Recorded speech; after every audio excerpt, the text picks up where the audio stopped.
เพื่อประโยชน์สุขของประสบนิกรจากโครงการหลวงสู่การพัฒนาแหล่งน้ำส่งเสริมการศึกษาและด้านสาธารณสุขที่มุ่งเน้นการพึ่งพาตนเองและการพัฒนาอย่างยั่งยืนทุกย่างพระบาทคือการทรงงานทุกพระราชดำริคือพลังแห่งการพัฒนาเพราะประชาชนคือหัวใจของแผ่นดินร่วมเสริมสร้างความรักในสถาบันหลักของชาติโดยสำนักงานประชาสัมพันธ์ที่ 3 กรมประชาสัมพันธ์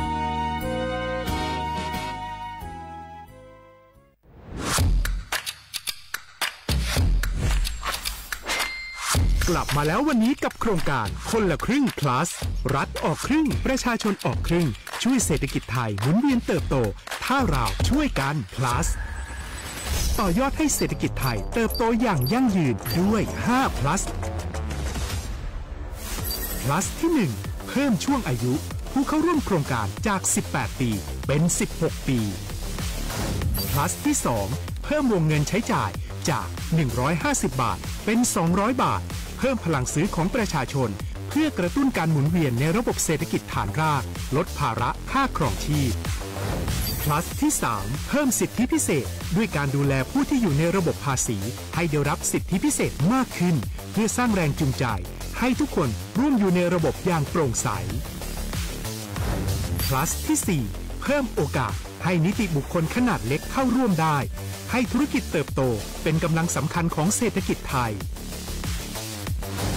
plus ที่ 5 เพิ่มทักษะใหม่เพื่อพัฒนาให้ร้านค้านำความรู้ใหม่ๆมาช่วยเพิ่มยอดขายลดต้นทุนเรียนรู้เติบโต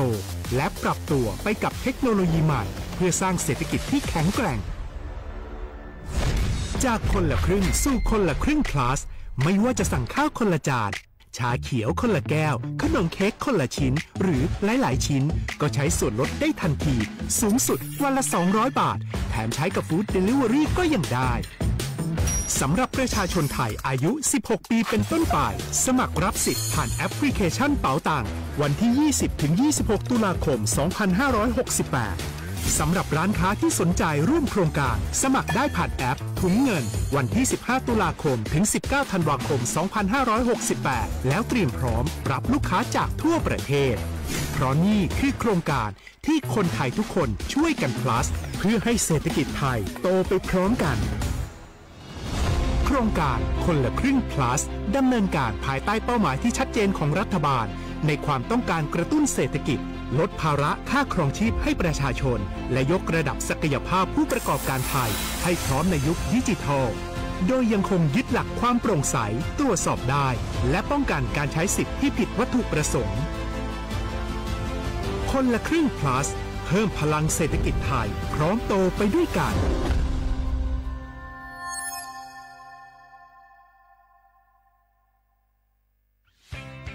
เส้นทางสายหมอกที่สวยที่สุดในเมืองแพร่กำลังรอทุกคนไปวิ่งด้วยกันครับทุกก้าวของคุณคือพลังของลมหายใจ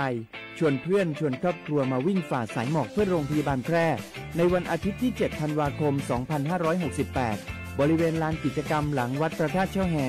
มาร่วมกันส่งต่อพลังแห่งความดีเพราะทุกก้าวของคุณช่วยต่อชีวิตให้กับผู้ป่วยในโรงพยาบาลแพร่สมัครได้เลยวันนี้แล้วไปวิ่งด้วยกันในวันอาทิตย์ที่ 7 ธันวาคม 2568 พบกันบริเวณลานกิจกรรมหลังวัดพระธาตุช่อแฮนะครับ คุณผู้ฟังคะทุกวันนี้มิจฉาชีพมาในรูปแบบใหม่ๆมากมายที่เราอาจคาดไม่ถึงผมเนี่ยก็เคยโดนมิจฉาชีพโทรมาบอกว่าเป็นเพื่อนสนิทแล้วขอยืมเงินโชคดีนะที่เพื่อนคนนั้นอยู่ด้วยกันกับผมเลยรอดหนูก็เพิ่งโดนโทรมาบอกว่าเป็นตำรวจบอกว่าหนูมีคดีเกี่ยวข้องกับยาเสพติดแล้วก็ต้องโอนเงินไปเพื่อเคลียร์คดีโชคดีที่ตั้งสติแล้วก็ตรวจสอบก่อนไม่อย่างนั้นเงินเก็บหนูคงหายหมดแน่ๆเลยหากมีคนอ้างว่าเป็นเจ้าหน้าที่หรือให้โอนเงินอย่ารีบเชื่อต้องตรวจสอบข้อมูลกับหน่วยงานโดยตรงห้ามโอนเงินหรือให้ข้อมูลส่วนตัวเด็ดขาดและอย่าลืมนะคะว่าถ้าหากพบข้อความหรือโทรศัพท์แปลกๆให้แจ้งเจ้าหน้าที่ที่สายด่วน191หรือ1599เพื่อช่วยกันป้องกันและหยุดยั้งมิจฉาชีพค่ะร่วมด้วยช่วยกันเฝ้าระวังภัยรู้ทันมิจฉาชีพเพื่อความปลอดภัยของทุกคนด้วยความปรารถนาดีจากสำนักงานประชาสัมพันธ์ที่ 3 กรมประชาสัมพันธ์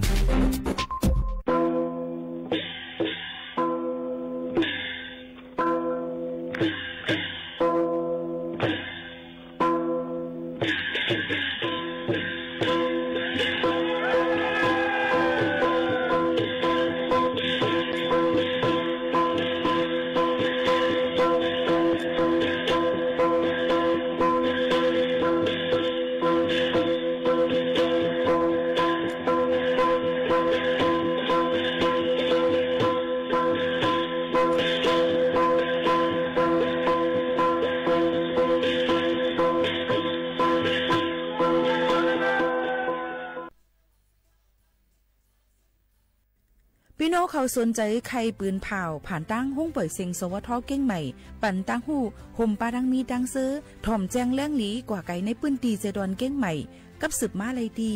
สวทเก้งใหม่หมายฝน053276068และ0922468579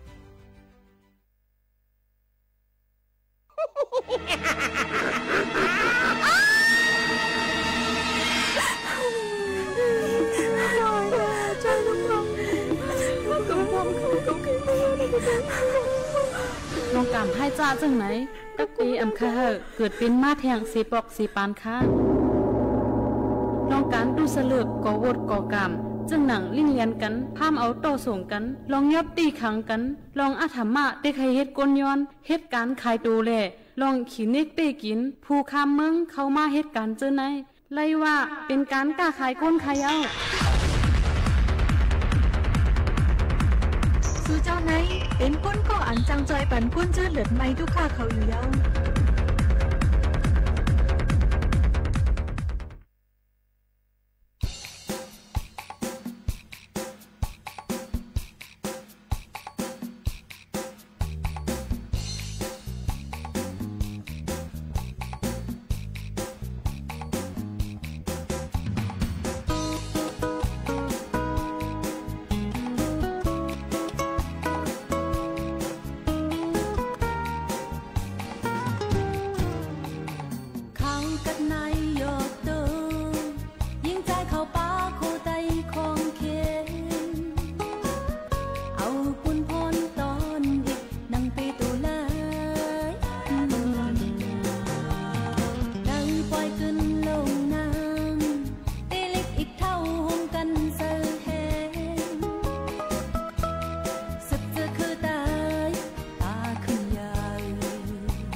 เหมือซุงค่าเหมือซุงพี่น้องผู้ยินถ่อมเสียงใต้ตั้งเสียงกูก็กูเกิลค่ะทบกันตีเนอร์ตอนการห้องปล่อยเสียงสวทเก้งใหม่ AM 1476กิโลเฮิรตซ์ค่ะพบทบจอมกันกูวันพอถึงมาข่าวยาม 10 โมงถึง 11 โมงกลางเนอกลางค่ำอยู่จอมขาวหมูขาวนวลสุภาวันเชื้อสารวินเป็นอุ้ยก็อุ้ยแซ่พ่อแม่ปีน้องๆเขาจอมกันดีห้องปล่อยเสียง AM 1476กิโลเฮิรตซ์จำกันที่ไหนค่ะตอนต่างในวันเมื่อไหร่ถึงมาในวันอังคารที่14เดือนธันวาคม12เฮงปลาย25ปีใต้2เฮง1ปากปลาย19ปีก็จะ1เฮง3ปากปลาย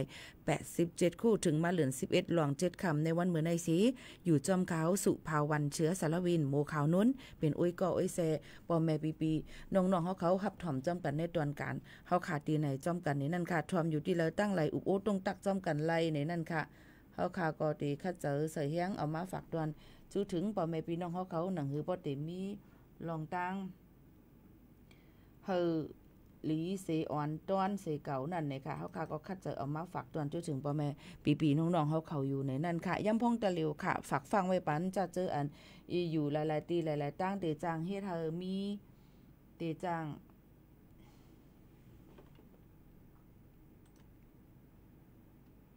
เฮ็ดให้มีฝนตกลงมาหลายๆอองตีค่ะค่ะเฮอพี่น้องเขานั้นฟังกันไว้จ้อมในค่ะเนาะหนังหือป้อเต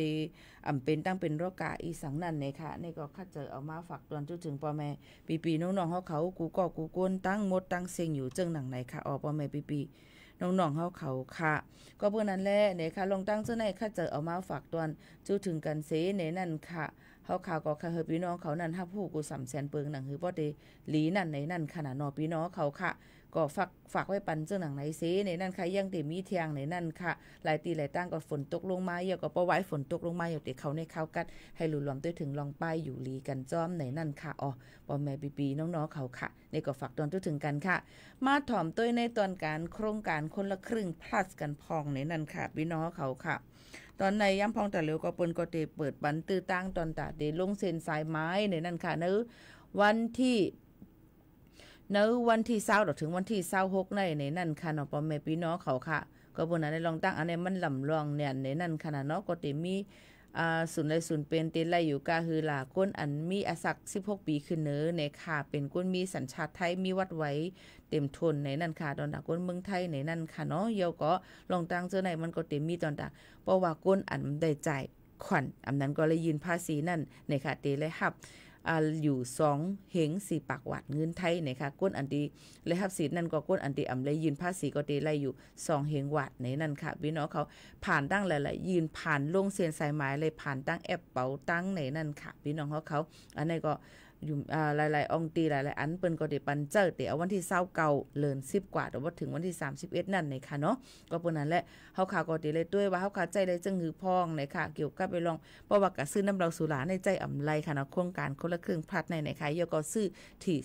สลากกินแบ่งรัฐบาลจังได๋ก็อำไลในค่ะเฮาก็รู้เลยด้วยว่าปักปึงปรสีอันเปิ้นตำวางไว้นั้นมีไว้จังหือพองจังหนังไหนค่ะเนาะเยาก็เสียงดังกินดังย่ำเต็มจังได๋มันก็ติลงเส้นสายหมายไว้นั่นค่ะเนาะก็มาฝากตอนถึงพี่น้องเขาให้ได้ยินถ่อมจ้อมกันในตอนการเฮาค่ะตีในจึงหนังในข่าวพี่น้องเขาค่ะหรือใจถ่อมด้วยเพียงความหวานหูถูกใจกันจงขึ้นมาอุบมาโอ้จ้อมกันแทงกำนึงว่าเดี๋ยวมีลองตั้งจึงหือแทงในนั่นค่ะพี่น้องเขาค่ะสืบหรือใจถ่อมด้วยเพียงความหวานหูถูกใจกันกวนจงมาอุบโอ้จ้อมกันแทงกำนึงว่าจึงหนังในข่าวพี่น้องเฮาเขาค่ะ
เอ็นอันใจก็อำขาดได้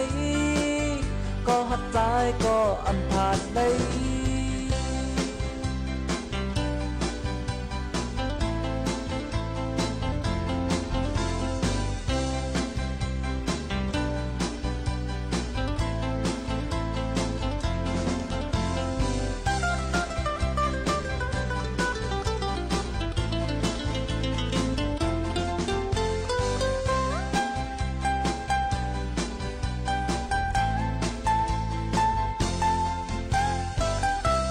สองก็ไปตั้งเสียนเลียว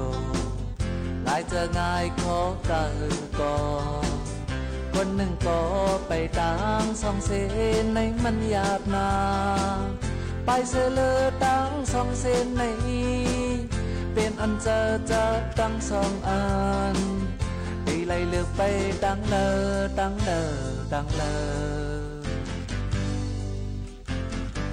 พองมือหายเล็บพองมือตื่นปันเฮอปูนพรโทเยาเกวยกาวายสิเต็บเจอก็ติดติดน้องอยู่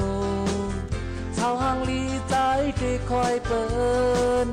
สองปีเลน้องยังเหมือนกันอำทุกลีเป็นจังเข้าหักผู้ตีไทยทาง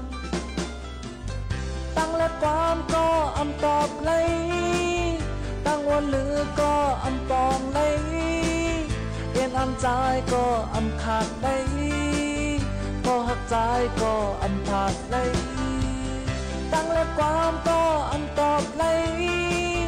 ตั้งวันหรือก็อำปองเลยเอ็นอำใจก็อำขาดเลยก็หักใจก็อำขาดเลย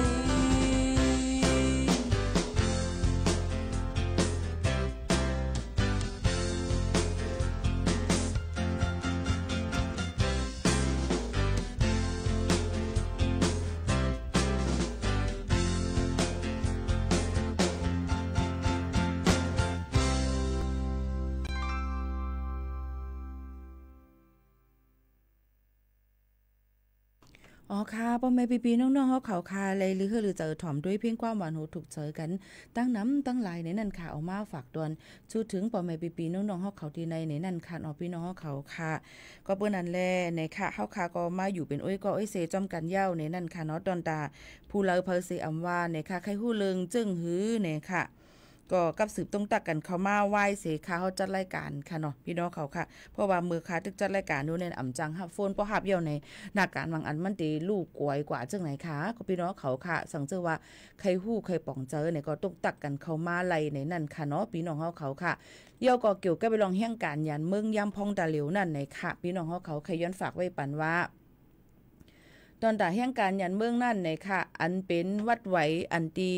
อำไปมีอีสังตกหล่นกอลีในค่ะเกี่ยวกับไปลองวัดไว้ยังการยันเมืองในค่ะตาเหลียวในค่ะภายร่างกรมการจัดหาการงานเขาเปิ้นกอหางเฮียนตอนตะเตเปิดหับลงเส้นสายหมายในวันที่15ในค่ะเนาะพี่น้องเขาค่ะไล่24 โจมองค่ะพี่น้องเขาก็เปิ้นนั่นแหละผู้เลอพากันลงเส้นสายหมายไว้จอมเผอติเลอเสียมาจอมคาเสียอำว่าในจึงเลยปันไว้แคบห่างมาดปงตีนยาวจิมื้อหลายรองหลายอันจังไหนเปิ้นก็ได้คัดเจอสิลั่นข้อมูลลงทะเบียนกะตั้งออนไลน์สิป้อว่าไลวัดไว้หับฮ้องอันเป็นไว้เนมดิเดียวติขึ้นส่งยืนปันเป็นคักเป็นตอนจังไหนค่ะก็เบอร์นั้นอันที่ใหญ่ยืนปันจังนั้นในก็เฮาคาก็ติเลยหางเฮียนตอนตะติให้ไลเพิ่ก็เบอร์นั้นมันก็เต็มปองใจหังขาไปไลค่ะไหนหังขาไปไลค่ะไหนก็เปิ้นนั่นแหละเปิ้นตื่นเตลาดว่าปันหมายฝนสู่มาปลาเลยเฮาเด็กกับสืบหาสู่บ่มันไหลเป็นคักเป็นตอนจังนั้นอำจะว่าเฮ็ดปันตะ10-20ก่อไว้ค่ะนะมันนำเฮียงน่ะก็บ่นั้นแค่นดอกเฮาป่องใจลองตั้งอันไหนอำป่องใจให้กับสืบมาไว้สิค่ะจัดรายการค่ะเนาะเพราะว่าอย่าไปโทรมาค่ะตักมาพอตักมาเอาขาตั้นขาติดตอบปันพี่น้องเขาอยู่อ่ำห่างค่ะพี่น้องเขาอันไหนค่ะเนาะแค่นดอกเฮาป่องใจปันกูก็กูก้นเสกำในนั่นค่ะพี่น้องเขาเกี่ยวกับไปลองวัดไว้แห่งการยานเมืองนั่นในนั่นค่ะพี่น้องเขาค่ะ เตรียมมีลองตั้งจึงหือพองหลาเนี่ยค่ะเกี่ยวกับเลยลองวัดไหวแห่งการยันเมืองอันเปิ้นได้เปิดจำหนังมติครม.อันเมื่อวันที่19เหลือนทวน82แห่งปลาย25ในม้าในนั่นค่ะเปิ้นก็ได้คัดเจอในนั่นค่ะเอาพี่น้องเขาได้เปิดปันเนี่ยค่ะตอนตาได้ยืนย้อนไหวขวางเหตุการณ์ค่ะย่อก็คักตอนที่2ได้กะกดแจดด้วยว่าลองถูกแม่นมันเป็นไว้จึงหือในค่ะพี่น้องเขาอันที่3ซ้ำได้ด้วยในค่ะจำหนังฟิงปักเปิงหมายมีภายจัดหาการงานเปิ้นก็ได้ด้วยนั่นขณะลงเซ็นใส่หมายหลายรองหลายอันค่ะคักตอนที่4ซ้ำในค่ะได้จ่ายการทำเนียมในนั่นค่ะพี่น้องเขาค่ะก็เปิ้นนั้นในลองตั้งอันนี้ก็ได้นัดข่าวย้ำวันเวลาองตีมันตอนตาได้กะย้อนเฮ็ดไว้ขวางเหตุการณ์คักตอนที่5ซ้ำเตเป็นในนั่นค่ะตอนตาได้เฮ็ดปันวัดไว้สิของวัดไว้เหตุการณ์พี่น้องเขาเตเป็นตา1ปี5จะการใช้จ่ายมันนั่นเตอำลาดเลยแต่ต่อย้อนเปิดสังหลายย้อนเปิดว่า1มันก็เตเฮ็ดไว้กำแก่นป้ายอยู่หลีนั่นตา6เลินมันก็เตเฮ็ดตา1ปีมันก็เตเฮ็ดตาจึงหือในมันเตมีแทงวัดไว้ประกันสังคมมาวัดไว้หลายรองหลายอันจึงไหนค่ะย่อก็มันก็เตเฮ็ดไว้เหตุการณ์ตอนตา1ปีนะคะมันก็ซ้ำพาสปอร์ตทำไปหมดเลยขึ้นเฮ็ดไว้เหตุการณ์ในการใช้จ่ายมันก็เตมีแทงจึงนั้นก็เปิ้นนั่นแลแค่นตัวพี่น้องเขานั่นต้องถามกว่าที่ก้นอันที่ซับแดงเหมือนพี่น้องของเฮาป่องเจอมันก็เนี่ยว่าหังคานี่ต้องไปเลยค่ะเฮาคันหรือเหตุการณ์ใหม่เอาตกการไว้อ่อเนี่ยมื้อสู่อยู่มากมื้อวัน2วันปนมาก็ยังอยู่ไรล่ะก็เปิ้นนั่นแลเปิ้นก็เฮ็ดจำหนังคักตอนมันมาก็เปิ้นนั้นพี่น้องเขาขามใจเย็นๆค่ะเพราะว่าเลยปันลงเซียนสายไม้เอาเปิ้นเตลงเสเปิ้นเตห้องปันพี่น้องเขาอยู่อ่ำห้างค่ะเนาะพี่น้องเขาค่ะก็เปิ้นนั้นลองตั้งจะไหนเฮ็ดจอมเปิ้นก้นอันพี่น้องเขาตำเจอนั่นขนาดเนาะก็เอามาฝากปันเปิ้นก็ได้เปิดปันต่อถึงวันที่29ในตั้งวันตั้งคืน24 โจมองค่ะพี่น้องเขาอันนี้ก็เอามาฝากตอนจุดถึงพี่น้องเขาต่อตาเตได้หยุ่มยำตำเจอในค่ะเปิ้นจ่องกระดาษว่ากะเฮ็ดจอมก้นอันหยุ่มยำตำเจอในนั่นขนาดก้อยกะเพราะว่าข้าวยามันอ่ำไปถึงในเปิ้นก็อ่ำจางเฮ็ดถือก็เปิ้นนั้นแค่นต่อพี่น้องเขาก็ป้องเจอปันเปิ้นอีกนึงในนั่นค่ะอันนี้ค่าลาดปันกูก็เนี่ยเจิงหนังไหนค่ะเนาะอันนี้ก็เอาย้อนฝากปันพี่น้องเขาเจิงหนังไหนค่ะนี่ก็เพนเกี่ยวกับไปลองวัดไว้เฮียงการหยานเมืองในนั่นค่ะพี่น้องเขาค่ะกับในบ่ได้มาตุ้ยแทงในนั่นค่ะเกี่ยวกับเลยลองวัดไว้ในนั่นค่ะมีตีเหลือพองหลาในนั่นค่ะเนาะพี่น้องเขาค่ะอันที่ย้อนไว้วัดไว้ในนั่นค่ะต่างดาวถาวรค่ะ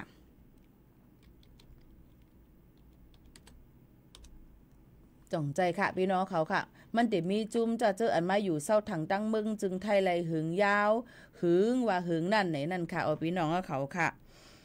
ก็เปิ้นนั่นแหละแต่มีตีไรเที่ยงตีเปิ้น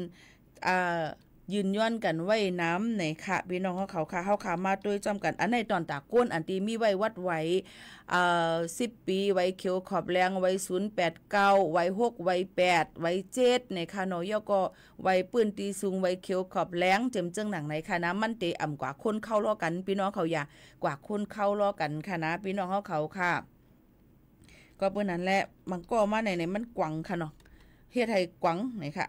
โยก็ตัวเจ้าก็อำไปฮู้ว่าตัวเจ้าก็ไว้วัดไว้อีสังบ่เปิ้นว่าเฮ็ดวัดเนี่ยก็เฮ็ดลงกะกูอันนี้ก็ซ้ำไปเจอหนังเก่าในนั้นขนาดเนาะพี่น้องเขาค่ะก็เปิ้นนั้นเปิ้นก็หมอกลาดปันว่าก้นอันเฮ็ดนำเลยเซเปิ้นก็ได้มีตีแม่สายค่ะพี่น้องเขาได้มีแม่สายตีตั้งเมืองฝางจึงหนังไหนค่ะเนาะอันนี้ลองตั้งหลายอันจังได๋เปิ้นก็ลาดมาไว้เย้าในนั่นค่ะว่ามีคนเฮ็ดก็นำเนี่ยอันจังหนังไหนค่ะเนาะลองตั้งอันไหนก็เปิ้นนั้นลองย้ำพ้องตะหลิวก็มันเป็นคักตอนที่หลายอันเยอะก็เปิ้นก็ที่มีเจ้าหน้าที่เปิ้นเมื่อได้เปิ้นได้อุบกุมปางกุมกันในค่ะเกี่ยวกับเลยลองอีสังหลาในค่ะตั้งเมืองจึงไทยย้ำพ้องตะหลิวนั่นเปิ้นได้อุบกุมปางกุมกันในค่ะเกี่ยวกับเลยลองว่าเผยเฮ็ดพิษปักเปิงไม้มีเผยเฮ็ดลองกินซิกตอกจอกเนื้อคาวานก้นเมืองเจ็มเจ้าหนังไหนเมื่อได้เปิ้นได้มีปังกุมกันเสเปิ้นก็ได้หางเฮียนได้ค่ายอองตีนากันก็นั่นกว่าอยู่ที่นั่นก็ไหนก็อยู่ที่นั่นเจ้าหนังไหนค่ะอ๋อก็เปิ้นอะไรตั้งเมืองจึงไทยไหนค่ะอยู่ก็ได้เป็นตีเต้ๆว่าก็ได้เลยคึงปองให้สร้างนั่นขนาดเนาะเปิ้นได้ปังกุมกันนั่นขนาดภายกระทรวงมหาดไทยนั่นค่ะเปิ้นก็ได้แต่งตั้งยกย้ายหลายห้องการหลายตีเอามาได้เป็นปลัดอธิบดีเนี่ยค่ะผู้กวน7 วันเนี่ยค่ะผู้ตรวจการเนี่ยค่ะก็ติมีเผยจึงหือเนี่ยก็เปิ้นก็ติเจอค่ายกันกว่ามาจึงหนังไหนค่ะอพี่น้องเขาค่ะลองตั้งอันไหนค่ะนะนี่ก็เป็นลองคืบหน้าลองนาเฮ็ดนาการเผยมันจึงหนังไหนค่ะก็เปิ้นนั้นได้หลายลองหลายอันมาเฮาก็ตื่นดูเลยฮู้คือตันนั่นค่ะเนาะว่าติเป็นจึงหือไว้พองหนังหือมันบ่ได้คือตันนั่นจึงหนังไหนค่ะอพี่น้องเขาค่ะ ก็ได้มาด้วยแทงอันนึงในนั่นค่ะเอาพี่น้องเขาค่ะเกี่ยวกับเลยลองย่ำพองตะเหลวนั่นในค่ะนะก็ได้มีแทงในนั่นค่ะว่าเปิ้นก็คึงปองให้สร้างเกี่ยวกับเลยลองอองตีเกี่ยวกับเลยลองอองตีอยู่ที่เซาเยาก็ก้นอันเป็นเจ้าเสียง5ก้นขายตั้งขาย5ในนั่นค่ะเกี่ยวกับเลยลองจึงหนังว่าคนละครึ่งในนะครับหนอนได้ใจในกองเป็นก็คึงปองให้สั่งค่ะมาตัวยค่ะว่าภายดังผู้กวน7วันเก่งไฮเนี่ยค่ะเนาะอันเป็นนายรัชพลนราดิศรนั่นเนี่ยค่ะอันรักษาอันเหตุการณ์ไว้เป็นผู้กวน7วันไว้ดูเก่งไฮค่ายมาตีเป็นผู้กวน7วันเก่งใหม่ค่ะเยาก็เขาตึกไลผู้กวน7วันกับอำหึงไว้ค่ะนะอันเป็นนายทศพลเผื่อนอุดมเนี่ยค่ะผู้กวน7วันเก่งใหม่เนี่ยเตค่ายกว่าเป็นผู้ตรวจการผู้ตรวจราชการกระทรวงมหาดไทยเนี่ยค่ะแต่เหลียวในก้นอันเหตุการณ์หาบการคุณเขาเปิ้นก็ตีค่ายกันกว่าค่ายกันมาตีนึงเยี่ยวตีนึงหนังหือปติมีลองกินจิกดอกจ้องหนึ่งกันในลองนาการไผมันจังหนังไหนค่ะก็บนนั้นลองตาอันไหนก็ข้าจะเอามาฝากปันพ่อแม่ปีน้องๆเขาให้เลยยินถ่อมจ้อมกันในตอนการเขาค่ะจังหนังไหนค่ะพี่น้องเขาค่ะหรือใจถ่อมด้วยแทงเพียงกว่ามันหูถูกใจกันก่อนจ่องขึ้นมาอุบมาโอ้จ้ำกันแทงกับนึงในนั่นค่ะถ่อมได้เพียงความเปี่ยวมน1เพียงความค่ะนะพี่น้องเขาก็ที่เป็นเพียงความอันใดชื่อว่าเหมือนหนังว่าในนั่นค่ะพี่น้องเขาค่ะสืบยินถ่อมตัวค่ะก้ามปุกในเดี๋ยวก็ยินกันหึงค่ะเนาะเผื่อว่ามาหาหมพาน้องขลับพี่น้องเขาอุ้ย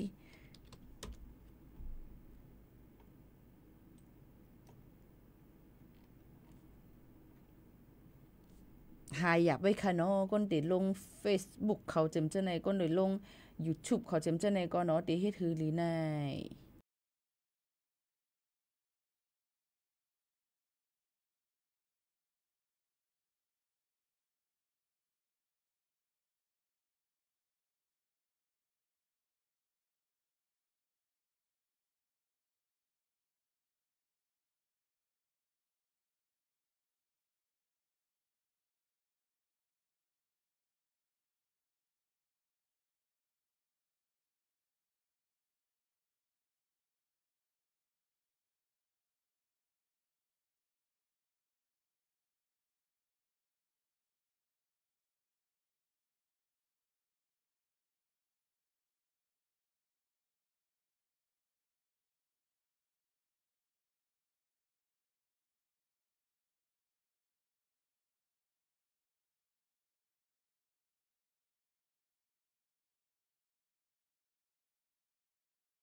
ได้ยินถ่อมเพ่งความข่าวใจก่อนค่ำห้องไว้เหมือนหนังว่าเนี่ยค่ะเป็นความเก่าขึ้นเอาห้องเทืองใหม่ค่ะเนาะมาถ่อมในตอนการเฮาขาดตีนในเนี่ยค่ะสังให้ฮู้เพิ่มเติมจังหือในรายย่อยยามมันตักมาในข้อความนะคะเนาะปีหมู่ข่าวนู้นก็เด็กค่ะเจอขึ้นมาตอบปันพี่น้องเขาอยู่ในค่ะที่ถึงห้ามถึงหานี่ก็อยู่ที่ว่านาการพี่หมู่แทงกำอ่อนนึงตะเหลียวในมันนาการนำเฮียงเนี่ยเนี่ยค่ะเนาะก็ปานนั้นค่ะ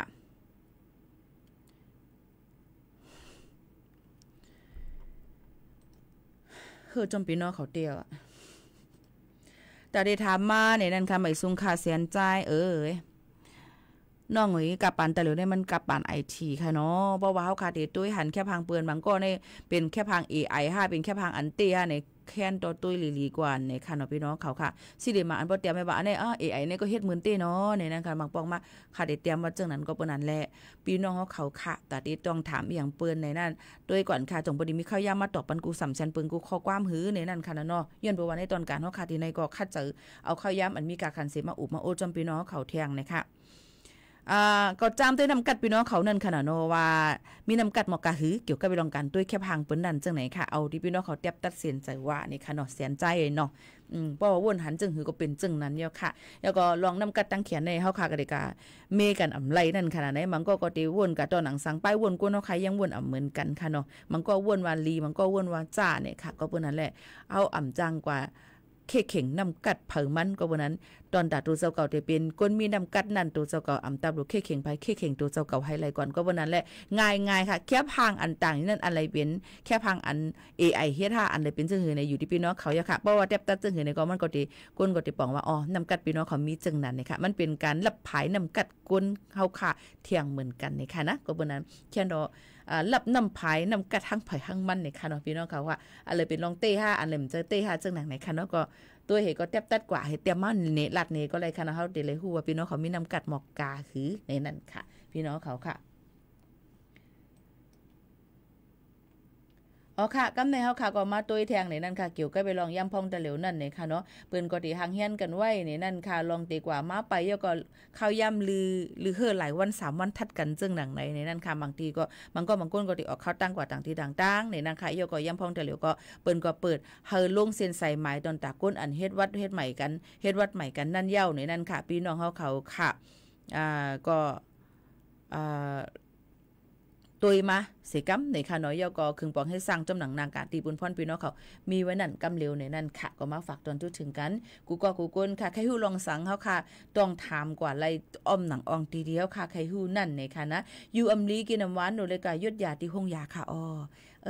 เคียวเจ็บก็กะที่หาหมอยาไผเคียวค่ะเนาะเพราะเคียวเจ็บกับหาหมอยาไผต้องเจ็บต้องแก้นได้ก็มันก็ติอ่ำหายก็เพราะนั้นใครเลยสั่งใครฮู้สั่งโดเลยฮู้ให้แม่นลองแม่นตั้งมันก็ติเป็นตื้อตั้งอันลีตอนตาพี่น้องเขาจึงหนังในค่ะเอาค่ะหรือใจถ่อมด้วยเทียงเพียงความหวานหูถูกใจกันก่อนส่งขึ้นมาอุบมาโอ้จ้ำกันกว่าเทียงกำนึงค่ะ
กว่าเย้าในค่ะเนาะอยู่ซ้ำกันในตอนการเฮาค่ะที่ในกูวันๆข่าวยาม 10:00 นถึง 11:00 น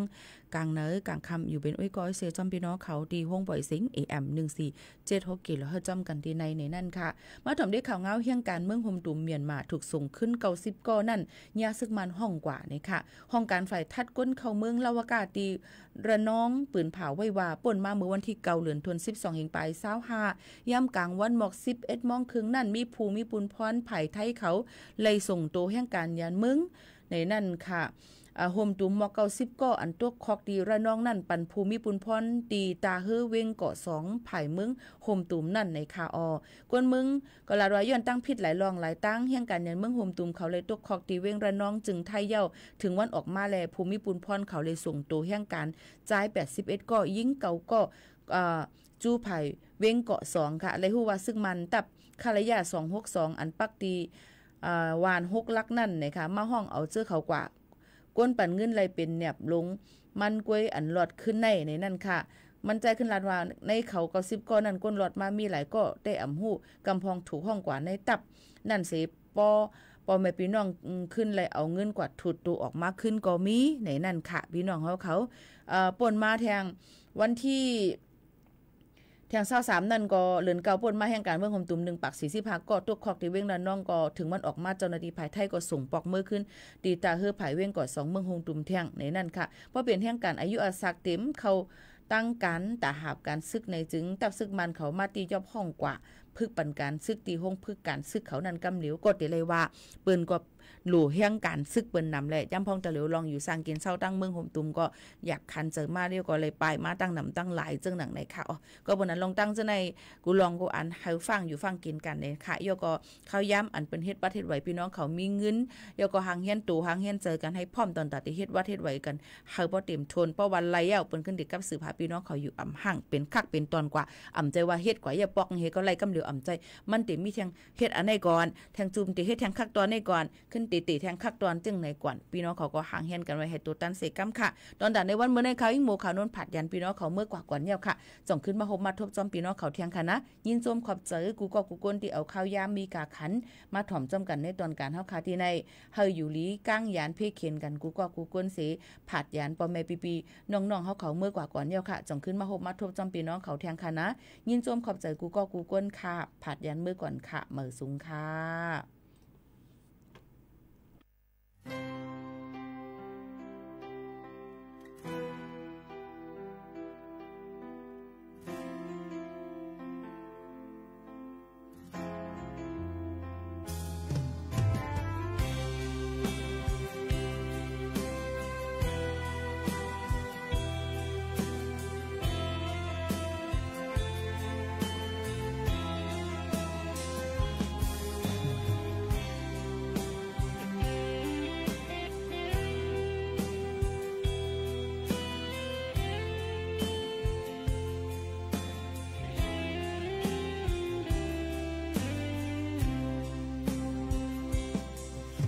เต็มทนกูลองปันมือไหลเก่าตัวอยู่อำปันตังเสือไหลกูเจอมือมาเคยเป็นปานภาวะปันคำอุ้งเอามือมาห่มตุกจอมกอบเปื้อหักหน้าเลือเจอหือกังมือไหลตีเนื้ออกพานอนเก่าตาเตเป็นไหลนั่งเจอมือซื้อเก่าคัดแห่งอยู่อำเภอมืออยากเจอไม่มือหน้าเก่าอ่านไว้อยู่ตาหน้าเห็นห้าเตมนดีบุญพรไว้เนื้อก็ใจภายบุญมือนั้นอย่าโกสังปันข้าวยามใจเอาตังหักมีเนื้อมือในเฮ็ดให้ดีสุดวันหนึ่งย้ำมือแลดไม่ถึงที่กงขอแห่งเก้าอมองนำกัดให้ไม่ยืนปันฝนย้ำตัวกัดสั่นถึงใจก็เก้าอำย้อนซออกอุ่นก็มาหูข้าวต่างอันหยาบน้ำตีจุกแดงจีบให้เป็นหังเก่าอ ำกูอำเฮเก่าเตเป็นสังอำย้อนสังมือเลยหนึ่งอันเฮบันใจเคยย้อนเฮมือปองใจ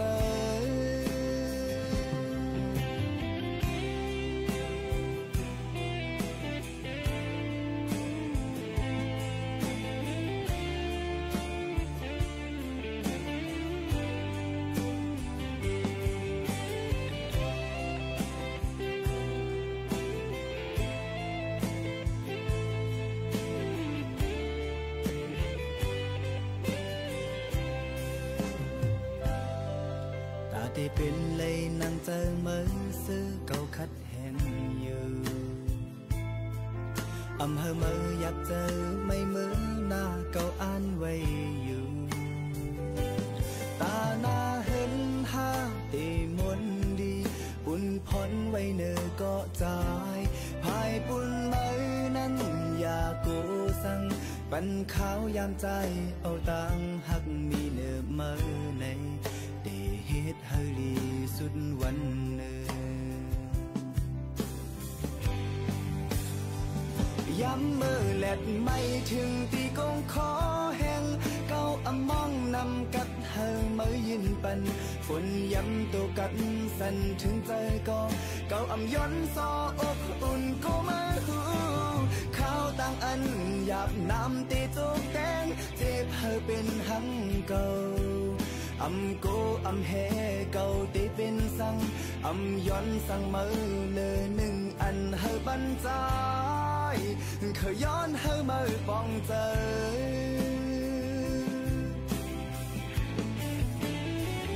ย้ำมือแลดไม่ถึงตีกงขอแห้งเก้าอำมองนำกัดเฮมือยินปันฝนย้ำตัวกัดสั่นถึงเจอก็เก้าอำย้อนซออกอุ่นก็มาหูข้าวต่างอันหยาบน้ำตีจุกแดงเจ็บเฮเป็นหังเก่าอำกูอำเฮเก่าตีเป็นสังอำย้อนสังมือเลยหนึ่งอันเฮบันใจเคยย้อนเฮมือปองใจ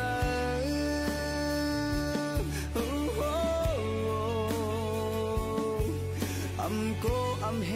เก่าตีเป็นสังอำย้อนสังมือเลยหนึ่งอันเฮบันใจ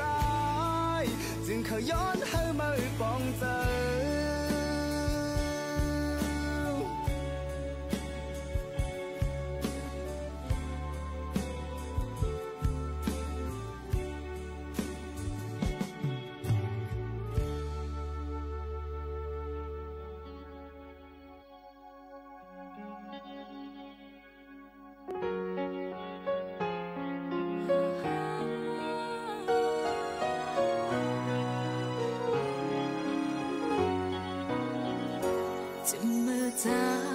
เข้ามาในป่านนางนมหูอยู่ว่าตีมาบันตังไม่ปันนางก็อ่ำจางห้ามสิเลยตั้งหักตีนักเจอก็พาอย่ามาเยาเฮาอยากเจออ่ำหึงนานมาใจออกขึ้นยานลัดบอกว่าลืมเป็ดเฮาสิละน้องลงสู่เฮาฮือลืมง่ายมันนำใจนอน11 นาฬิกากับอรัญญาชมชื่นมูลนิธิยามเฝ้าแผ่นดินยื่นหนังสือถึงนายกรัฐมนตรี